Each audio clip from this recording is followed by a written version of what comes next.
Hello, my name is Christina and I'm excited to share with you the latest addition to the GIDEON platform, the virus pages.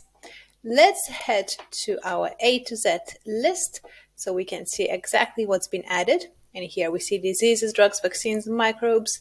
This is the one we want, and if I select viruses, we can get the entire list of 133 viruses. We are adding new ones every day. Of course, there's an abundance of viruses out there, but these are the ones we chose to focus on initially. Let's click on Bandavirus debiense, for example. So this is the latest ICTV name that we are using, but you will be able to find this virus by anything else that it has been known as, such as Dabby virus, Dabby mountain virus, SFTS, flebavirus, and so on. And in every virus page, you will see a very nice summary. So what type of virus is it? In this case, we're talking about a single-stranded RNA virus. What is the disease that it causes? So associated diseases will be listed here, and we can click through to that disease and actually read all about it.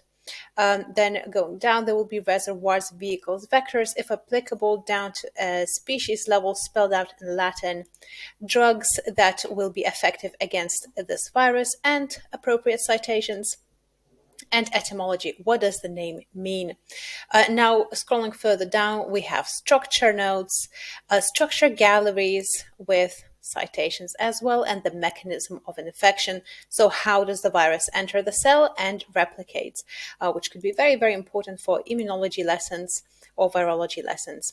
And everything in GIDEON is shareable. You can easily download a PDF, email a PDF to a friend, or view references at a click of a button. So let's just look at another one. I'm just going to switch to a very well-known virus, alpha influenza virus, influenzae. And in here, we can see a much more extensive list of reservoirs, chicken, duck, turkey, goose.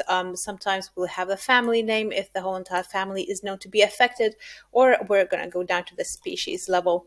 And then drugs, vaccines that are applicable against structure galleries, mechanism of infections, and so on. And you can see that the write-ups are really quite extensive, and it gives a lot of food for thought here for your students. So another thing we can do, like I said, we can link through back to the disease and see what the disease is about, what are the genera of the virus that cause that disease. So this is the clinical side of things. This is the clinical write-up. If you wish to expose your students to the manifestation of the virus, then this is a very good way to do it. Everything in GIDEON is cross-linked.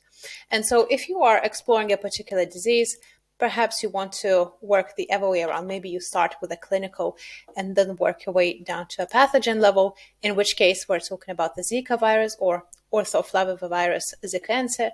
And in here we have the same lovely write-up and image galleries that can really help explain how this little beastie works.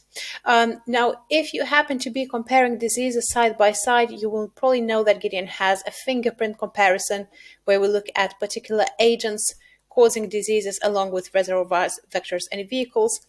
And so here we can, again, cross-link right back to the pathogen. So everything in GIDEON is nicely cross-linked.